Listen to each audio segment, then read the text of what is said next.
श्री दुर्गा सप्तशती मराठी अध्याय 13वा.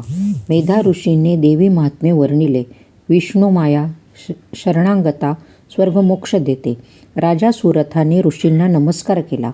अंबिका दर्शने तप करावे. राजाने वैश्याने मातीच्या मूर्तीची पूजा केली. 3 वर्षे अखंड तप केले. देवीने वर मागण्यास सांगितले. राजा म्हणे, अखंड राज्य मिळावे.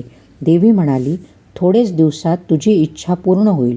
पूर्वीचे पुण्याईने पूर्वजन्मी विवस्वान पुत्र सावर्णिक मनू नामे प्रसिद्ध होशील. वैश्यास म्हणे, तुला ज्ञान व मोक्ष मिळेल. या वराने दोघेही देवी सेवेत मग्न झाले. सुरथाचा मनू मन्वंतर स्वामी व वैश्य सर्व सुखी झाला. ध्यान. उषा कोमल कांती, अरुणिम प्रभा, 4 हात डोळे 3, हाती पाश अंकुश, अभयदायी शिवमंगला देवी करीतो पूजन. ओम ऋषी म्हणे, सुरथ राजा हे उत्तम देवी महात्म्य असे देवीने सर्व जगात धारण केले.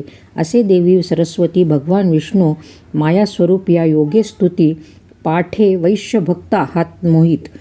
आवडती देवी शौर्य गाथा निरंतर राहील मनी. अंबिका शरण करा ध्यान, जप भजन पूजन, देवी श्रद्धे आराधने मोक्षद्वार देते उघडून. ओम मार्कंडेय म्हणे, ऋषीवचन ऐकोनी उठला राजा सुरथ. तयाने सुमेधा ऋषींना घातला साष्टांग नमस्कार. सारे विसरोनी नदी काठी गेला देवी तपपूजा कारणे.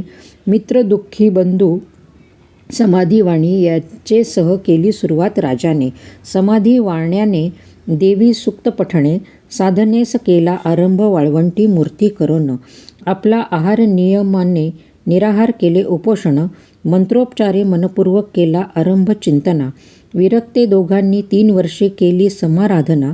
निराहारे रक्तकांती भक्तिभावे केली अर्पण. देवी होऊन प्रसन्न म्हणे राजास व वाण्यास. ओम देवी म्हणे, हे राजा वाणीपुत्रा, मागा इच्छित वर. ओम मार्कंडेय म्हणे, शत्रुनाश होऊन राज्य स्थापन केली इच्छा. विरक्त वाण्याने संपूर्ण ज्ञानाची केली मागणी. ओम देवी म्हणे, अल्पकाळी शत्रुनाशे मिळविशील स्वराज्य. शत्रू पराभूत होऊन विजयपूर्वक मिळेल राज्य. अनंतकाले सूर्यवंशी मनू नावे होशील प्रसिद्ध. मनू पृथ्वीवर युगपुरुषे करेल प्रजारक्षण. हे वाणी पूजा तुझी इच्छा होईल पूर्ण. वैराग्य ज्ञाने स्वर्गदान होईल लाभ. ओम मार्कंडेय म्हणे, दर्शन मंगलवर दोघा देऊनी देवी पावली अंतर्धान. देवी भक्ती योगे दोघा झाले महान कल्याण. राजा सूर्यकुळे सावर्णी म्हणू नामे प्रसिद्ध पावन. सूरज राजाची इच्छा देवीने केली पूर्ण.